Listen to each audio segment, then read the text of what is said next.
Hello, everyone, and welcome to Object Class Hooks, another episode of the podcast where your hosts, A Random Day, And Captain Kirby. argue with each other and call it a podcast.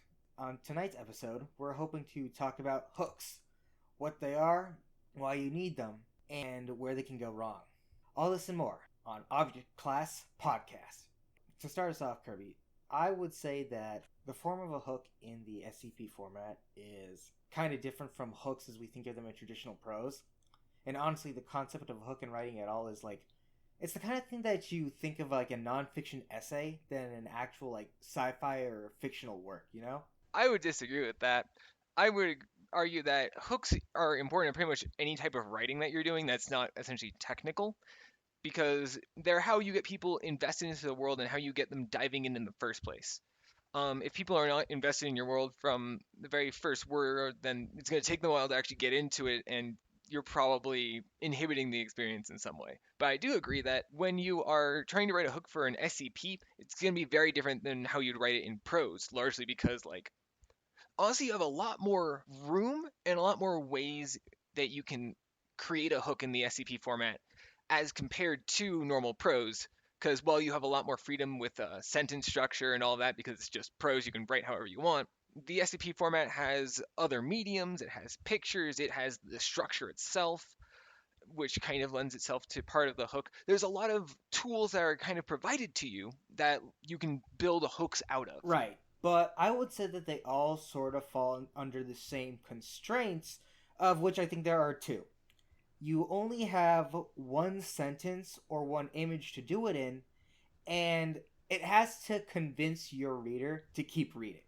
I don't think you only have one sentence. In fact, I think by virtue of the way that a lot of people devalue or skip over containment procedures or kind of like glance through them, you actually have a little bit more room than that because if you write something really eye catching in your containment procedures, that will probably catch people there.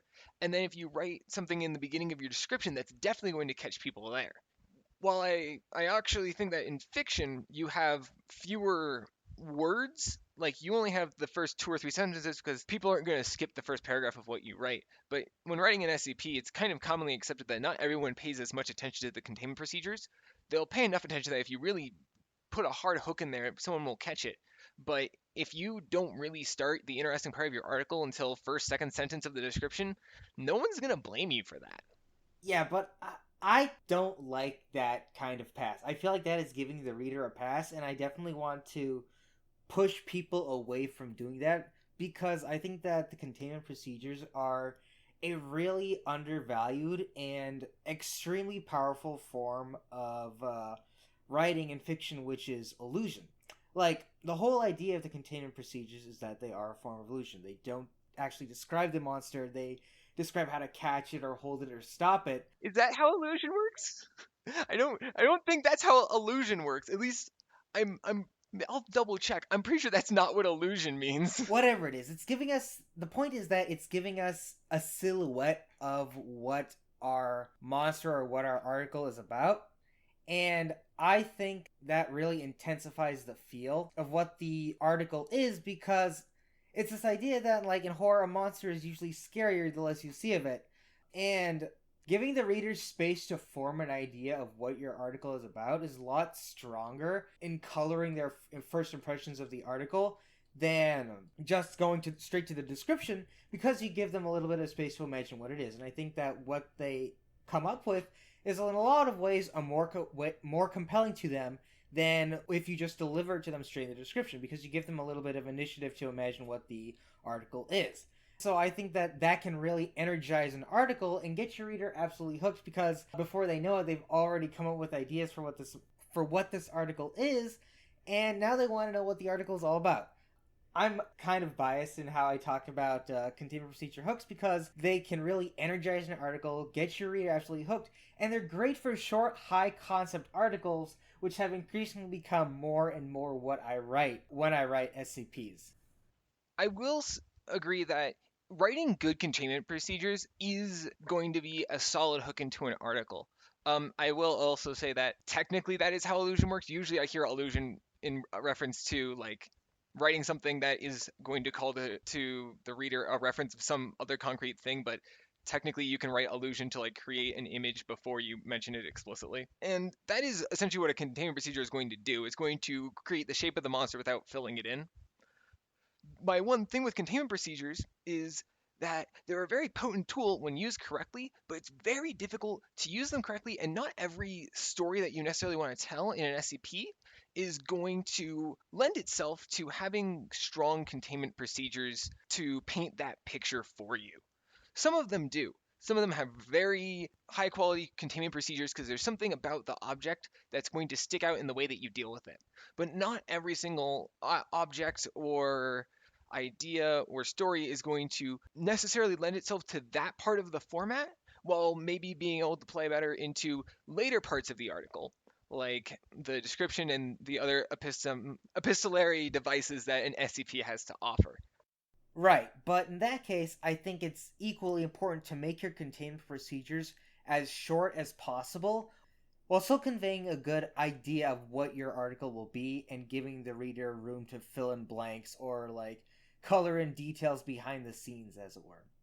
Like denser containment procedures, the ability to write those kinds of containment procedures, I think that's super important to develop because it makes writing containment procedures more interesting both for you as an author and for your reader. Yes, I more or less agree that it's important to know when you should try to stick your hook in your containment procedures and when you should just try to make them as short as possible. There's a lot of articles that kind of use containment procedures in a very dense way to really snag in the reader, but then there's a lot of very well-known articles that kind of realize that the containment procedures are not going to be interesting whatsoever and yet are still very successful.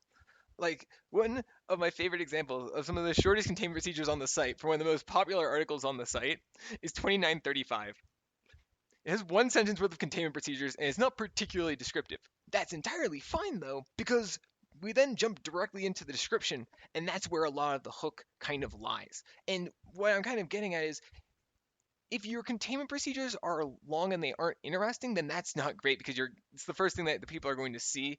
And even if people are glancing through it, they're going to get a feel for the fact that these are draining on and not particularly relevant. But if you can stick a strong hook in the containment procedures, that's always good. And if you are having trouble doing that because not everything lends itself to that, make sure that your description is a banger. Those are all really good points.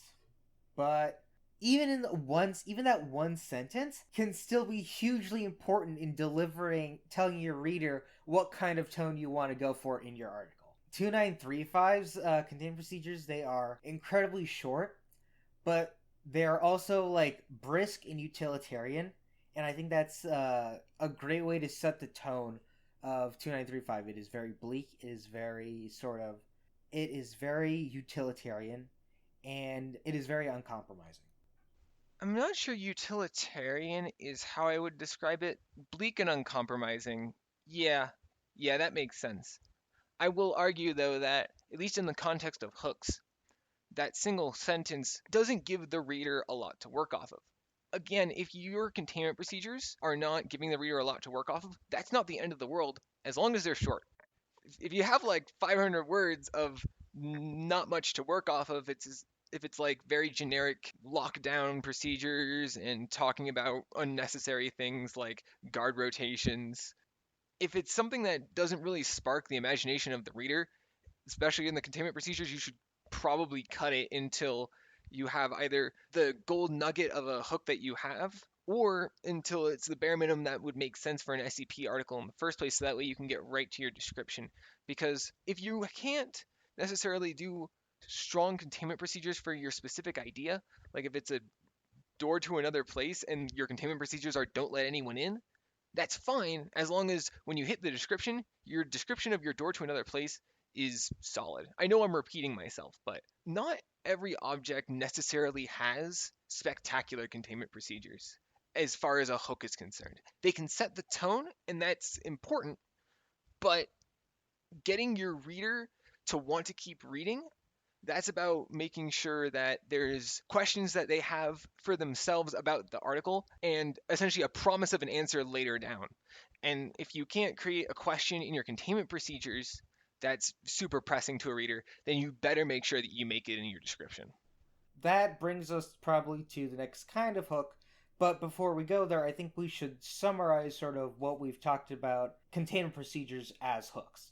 I think Right. that, like, no matter what, when you write a containment procedure, it should always be as brisk as you can make it, and it should be as dense as you can make it. You want it to either set the tone of your article as quickly as possible, or you want it to hook your reader as quickly as possible. In either case, that means creating either a very dense and short containment procedure that sets the tone of your article quickly, or that your reader can't ignore and makes them want to keep reading by itself. Yeah, yeah. Do you want to launch into the two examples that you had Sure. for that? So the two articles that I would talk about are my own, mainly because I can speak to what I wanted to go for when I was writing both of them. So for the first article that I'm talking about, it's a more darkly comedic article, SCP-4670, Pigs in Blankets. The first line of the containment procedures are: a Foundation certified cannibal is to accompany Mobile Task Force Lambda 14 manhunters in investigating all restaurants serving barbecue in the southern United States. It's designed to both give a silhouette of the monster and set the tone of the article. It gives us a silhouette of the monster in that the Foundation is looking out for something that eats people, and it makes people eat people, which is pretty freaky all on its own. And then it sets the tone of the article, which is that the Foundation is not only used to that kind of monster, but is used to dealing with them. I think that the sort of bored nature of the way the Foundation handles this problem sets the tone for what kind of Foundation we're dealing with. Pretty dark and pretty funny in its own way. That was what I was going for with SCP 4670. Darkly comedic tone, and also setting up a monster that people wanted to know about. Yeah, and one of the things that I find kind of interesting about the way the hook for 4670 is the reference to cannibals isn't actually that important to what I would consider the core themes and the core, like, actually important aspects of the anomaly as far as what you're trying to get across in the article. It's not that it's irrelevant. There are a lot of aspects of the cannibal reference that make a lot of sense in context of the article, but that hook is very separate from the core draw and main thrust of the article. Whether or not there's a cannibal there has very little to do with the political message that the article has in store, which is one thing that you can kind of get away with, especially in containment procedures, because you're describing a very constrained aspect of dealing with the anomaly. You're dealing with how is it contained. So that doesn't necessarily mean that everything that follows in the description is going to rely heavily on that information. It could, and if it does, that's probably creates a better through line for your reader. But if it doesn't, that's also fine as long as it's still at all relevant. Because here we're asking why do they need a cannibal? And when you read on and see why, the cannibal stops being important because the article goes away from it, but the cannibal gets you to the important part of the article. Right. That is, of course, the ultimate goal of containment procedure hooks in general, to grab the reader's attention immediately and get people's minds spinning before they touch the description. Of course, it's important to make sure, though, that the description lives up to the containment procedure hook, you know? If you're not going to hook your reader in the containment procedures, how do you hook them in the description, Kirby?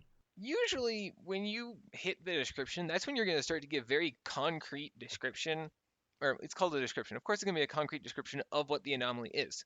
Now, you don't need to fill in all of the details. In fact, that's the thing that I see a lot of articles that fall flat in their face kind of try to do, is they will try to be as thorough in the description as possible.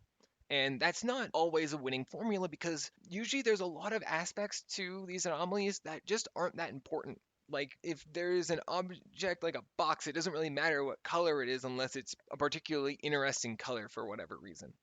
When you want to have a hard-hitting description, you want to make sure that like your first sentence is pretty declarative and has all of the juiciest bits of information about the anomaly in it.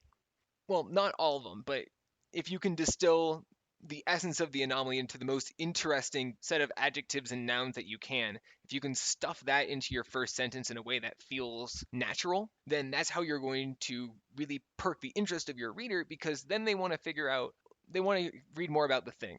It actually helps a lot, though, if you also don't reveal all of the juiciest bits about the anomaly, because then you're going to be able to leave up questions for your reader. And questions are kind of the main hook that you're going to get in a description or containment procedures. Everything kind of comes back to the reader asking themselves the question of what's going to come next, what is this thing, so on and so forth, until they get to the main conflict or characters or whatever else there is to be invested in within the article. Two of my favorite examples of descriptions. One is from an article that I did not write. One is an article that I did write, so I can talk to it a little bit more while being in the head of the author. I'll start with the one that I did not write. The opening description for 3930 is very, very good. 3930 I really love is this one. an This article is called Pattern Screamer. it's one of my favorites for sure, It is Chris. by DJ Cactus. The opening description is just SCP-3930 does not exist. End sentence. That It's is the a whole thing. supremely powerful opening line. I think it really does everything you need a description of the containment procedures to do. Without spoiling too much, it's a succinct declaration of what this article is all about, both thematically and plot wise. I think it does a fantastic job of distilling the meaning of the article into one sentence, getting right to the point of what the article is, and most crucially of all, hooking the reader from the start. Yeah. Like, when you read SCP-3930 does not exist, you're probably going to be asking yourself, why are we documenting something that doesn't exist? That is at least the first question that pops into my head. And now that we have this question, you want to continue reading to figure out the answer. And then at the bottom of the page, there is a collapsible. You open up the collapsible, and then you go from there. It's a very poignant hook because the question is such a pressing one because there's no real reason to document something that doesn't exist if it doesn't truly exist. So you have to ask, why would you say it doesn't exist, and why would you even try to document something like this? The basis for a lot of strong SCP description hooks is essentially getting the reader to ask those kinds of questions. Like, why is this thing anomalous, or why is it being documented here? If you can create those questions, maybe not those two specific questions, but those are two very strong ones. If you can create those questions in the mind of your reader, then if you're promising answers later on in the article, they're going to read to get to those answers. It's kind of like the pact that you form between the author and the reader. The reader is going to trust that since I've now posed these questions as the author, that if they keep reading, they will get answers.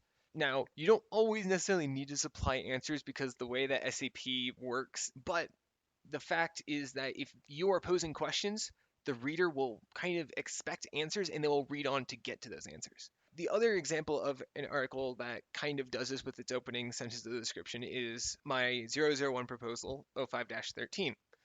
The first sentence of the description is SCP-001 is the entity known as 05-13. Again, it does a lot of very similar things to 3930 in the fact that it's kind of short, it's punchy, and it prompts a lot of questions. Why is 05-13 an anomaly? What kind of anomaly? Why are they letting an anomaly on the O5 Council? So on and so forth. And the rest of the description works to not even answer those questions in the slightest, but rather to just pose more questions for the rest of the article to deal with later. So when you're trying to craft a description, if you are able to not just create an initial question, but to build on that question and pose even more weight and stakes on the answer to it, then that's going to give your reader even more reason to continue reading your article. Yeah, that's those are some great points you make, Kirby. So the key thing here for me though is that it still very succinctly distills what your article is, both from a content standpoint and a thematic standpoint. SCP-001 is 0513. It is truthful, it is droll, it is kind of funny, but it's also kind of scary.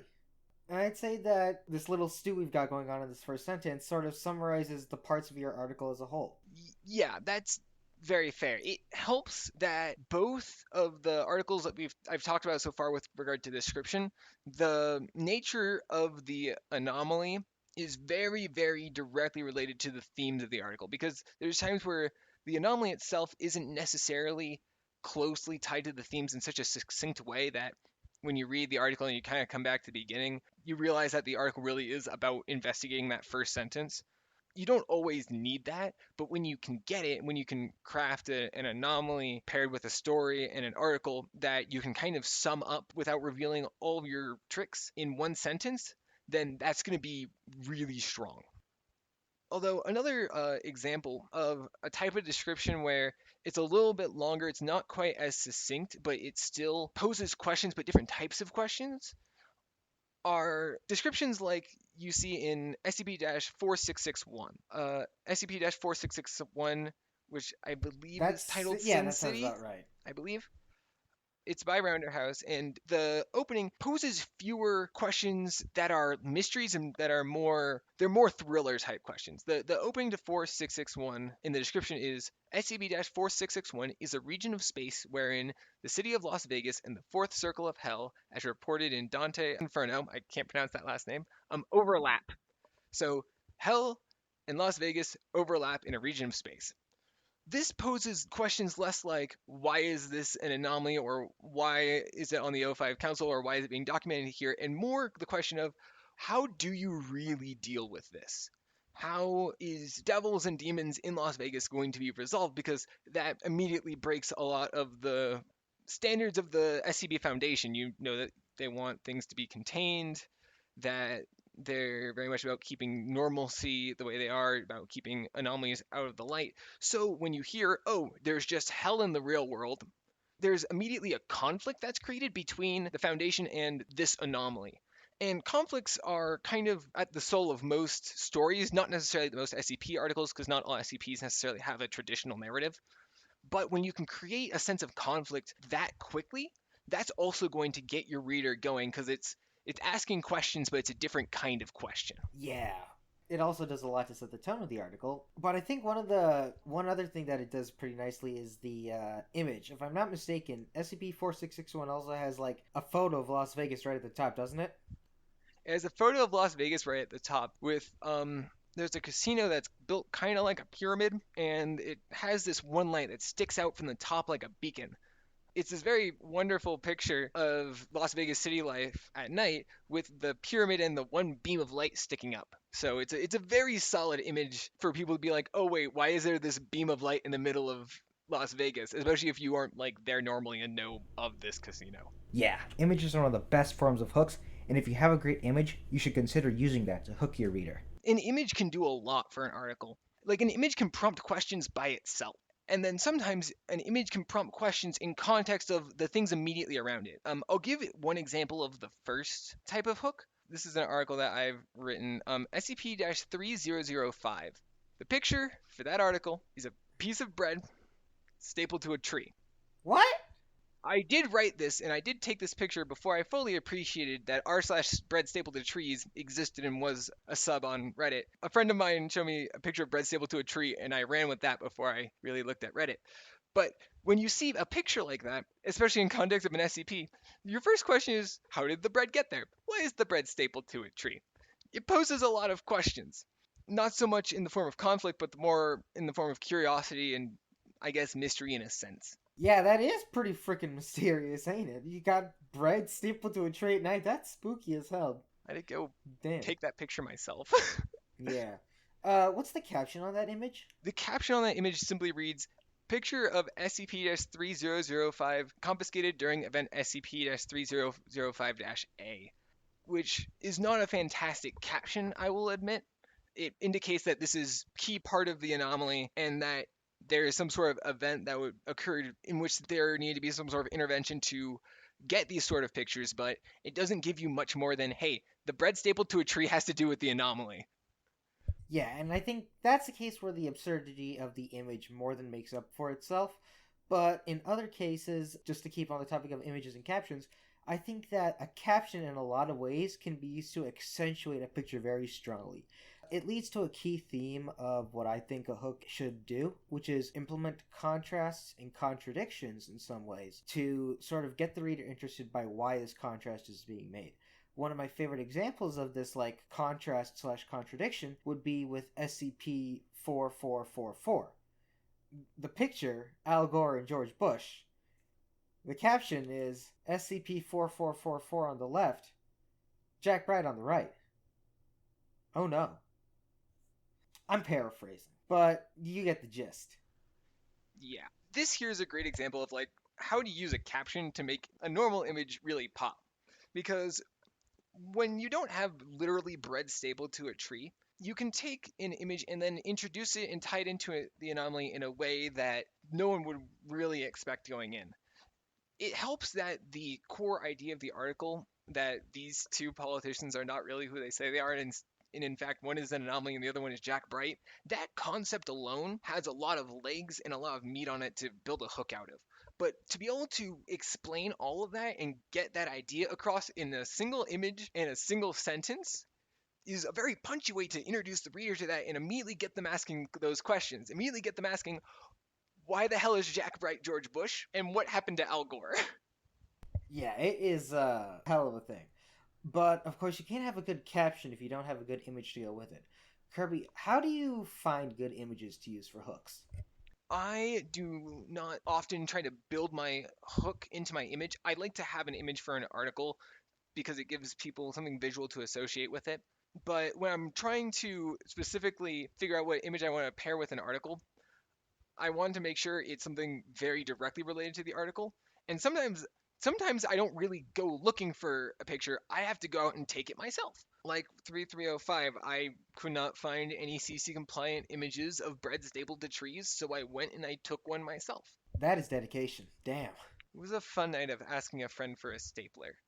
I think that if you know that you want your hook to be in the image, it kind of helps if you know why that image is going to work as a hook.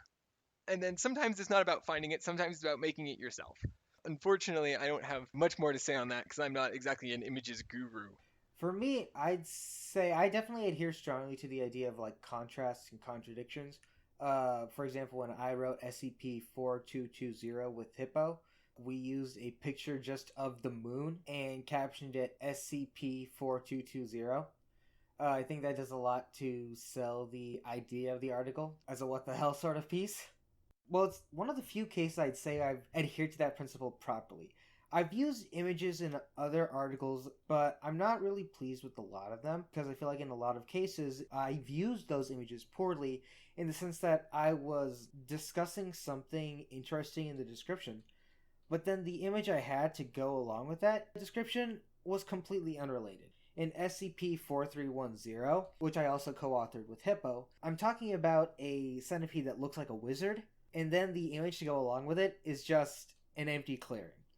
It's extremely underwhelming, and I'm pointing to myself here because I have myself fallen folly to this idea of putting an image into an article when that image just does not accentuate the description or act as a hook. I think that if you're going to put an image into an article, it needs to be functional. And I think that using the image as a hook is a great way to make sure your image is functional. Yeah. And like, you don't always need your image to be supremely interesting. For example, if you are writing an article that's about a person, like your person is the anomaly, it's perfectly fine if your image is just a picture of that person. That doesn't mean that you can't do better or like try to go above and beyond to make that image into a really strong hook. But if it is just the picture of the person, that's fine. But that means that you have to put your hook somewhere else. You have to put your hook in the containment procedures in the description. You have to put your hook somewhere else if your picture isn't doing it for you. It doesn't have to be everywhere, but it has to be at least somewhere.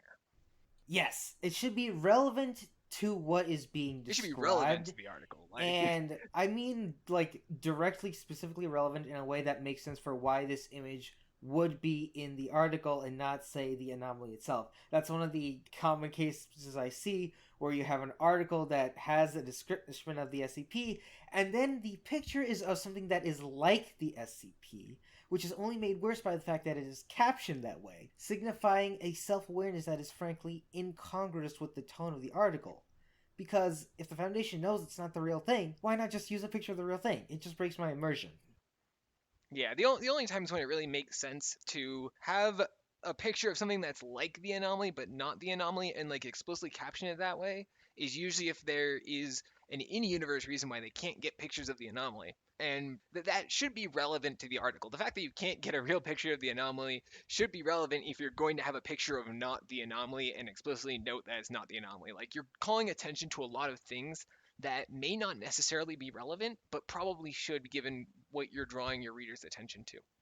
What, at the end of the day, do you think a good image should do in service of the hook? in service of the hook, see, it's just really a question of, is the image going to prompt questions in your reader? I know I keep coming back to this, but that's like the highest level I can really take it at, because if you go too much lower, then it's going to be much harder to apply it, because it's going to be harder to apply it to every single circumstance.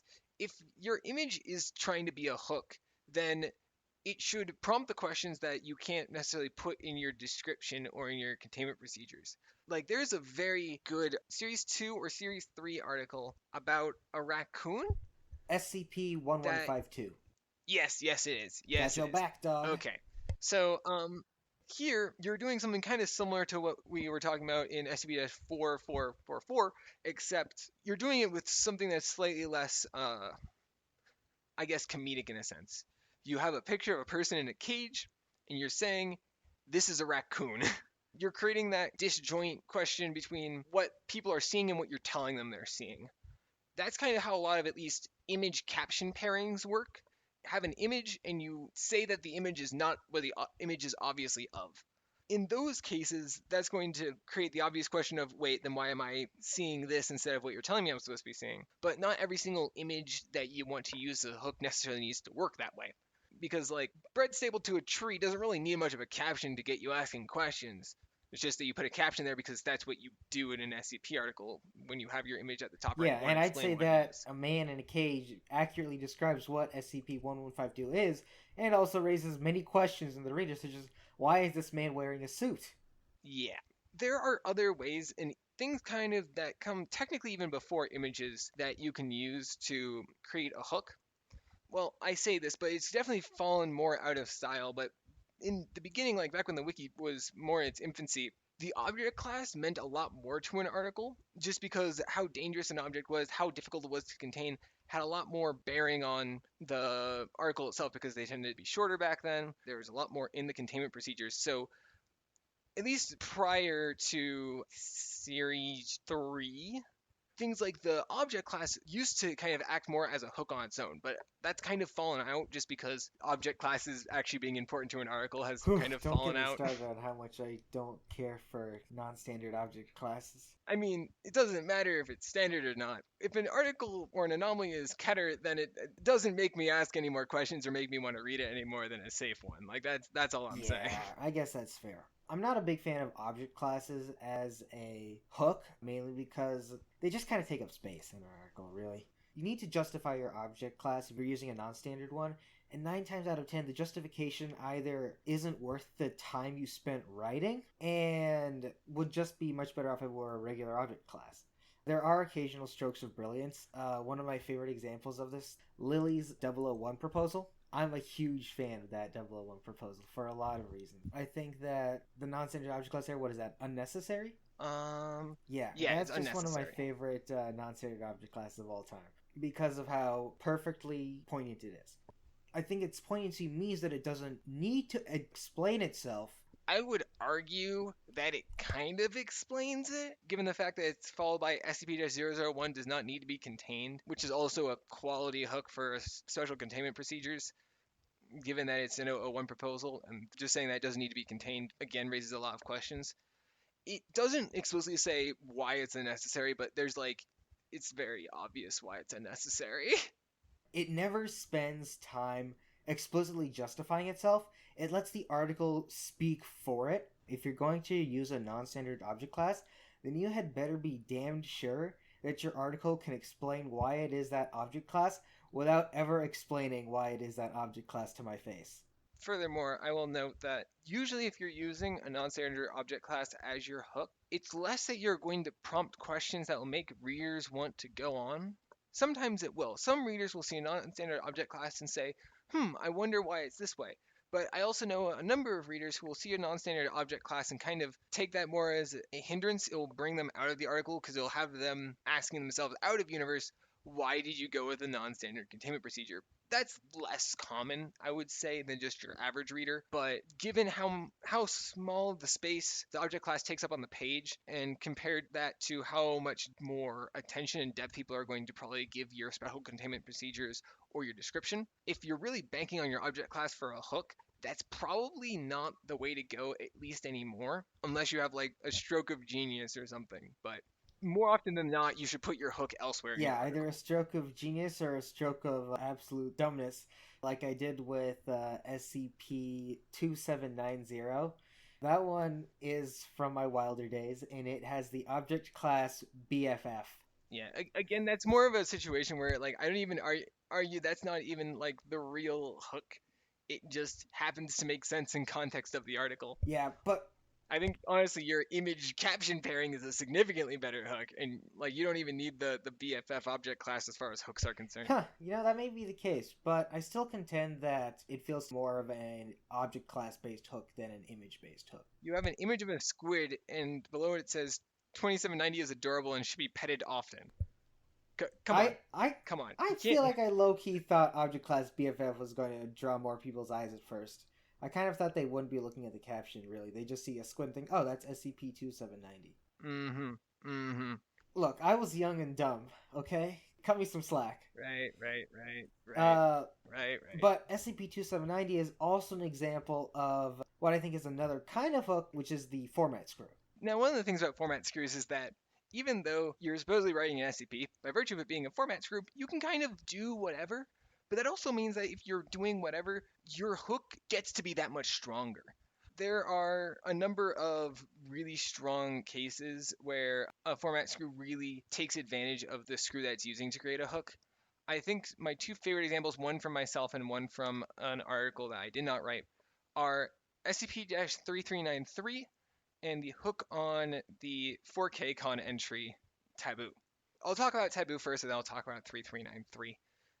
So the hook on Taboo is in the special containment procedures, and we immediately are introduced to the core format screw of it, and that is whenever you would see direct reference to SCP-4000 or something related to SCP-4000, instead that name gets replaced by a different description each time that is just a little bit off from clinical tone, just because they have to go through so many of these descriptions and they have to be unique every time by virtue of the anomaly, that they get a little bit more out there and creative as the article goes on.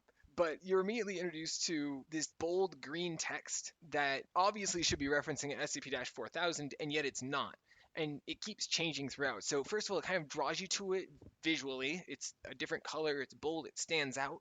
On top of that, it's replacing a part of the SCP that you would expect to be there. Where you would expect to see SCP 4000 kind of plastered all over this article, you never see it once, and that immediately starts propping up the questions.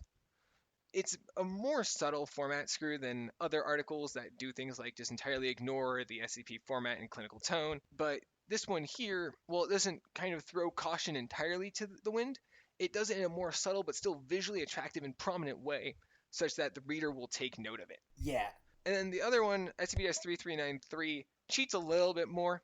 It also doesn't really use the term SCP-3393, but that's because the opening sentence of the description is, because of your ability to access this file and read this sentence, you are SCP-3393. Uh-oh. Yeah. Not just does that prompt questions, that immediately kind of makes the reader a lot more invested in the article, because they're being told that they're an anomaly. And usually you want to find out why you're an anomaly. Why are you then reading this article? Why are you being contained? And it creates a much more of a sense of immediacy for the reader. Now, I do know that some people read this and thought, oh, I'm obviously not being contained, and it took them out of the article, but a few swings and a few misses. The core point of it is that it brings the reader into the article by sucking them into the action, by making them immediately a part of the universe and the world and the conflict. Yeah, so your format screw there was used as a way to immerse the reader fully into the article. Because the whole Yeah. point of the article is that you're so immersed in it that you get caught. It kind of loops back on itself.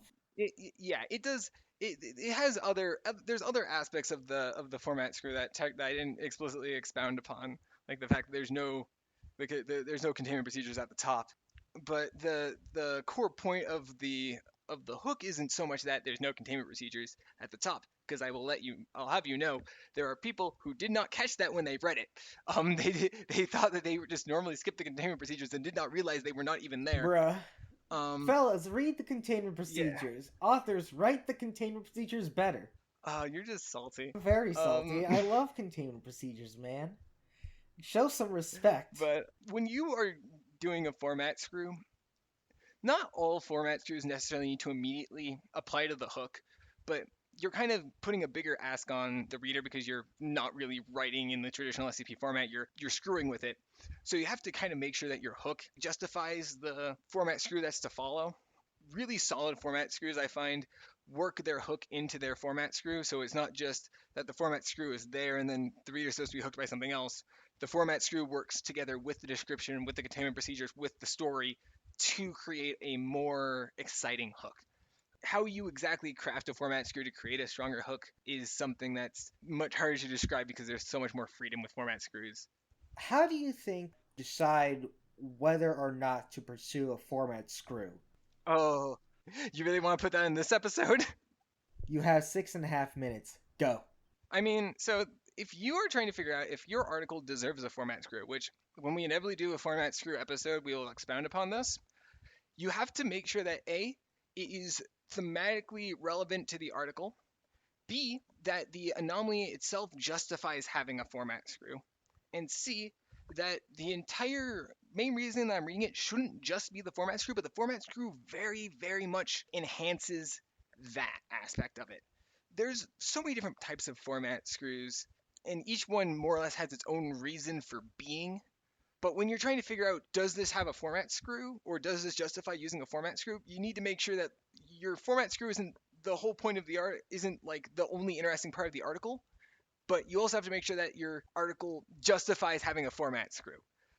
Like you can add a lot of fancy code and do some weird things with adding prose to your article, but if it doesn't actually come together as a cohesive unit, if the anomaly doesn't have anything to do with the format screw, if the story doesn't have anything to do with the format screw, if none of this comes together, then you shouldn't have a format screw in the first place because you should just be trying to write the story as it is.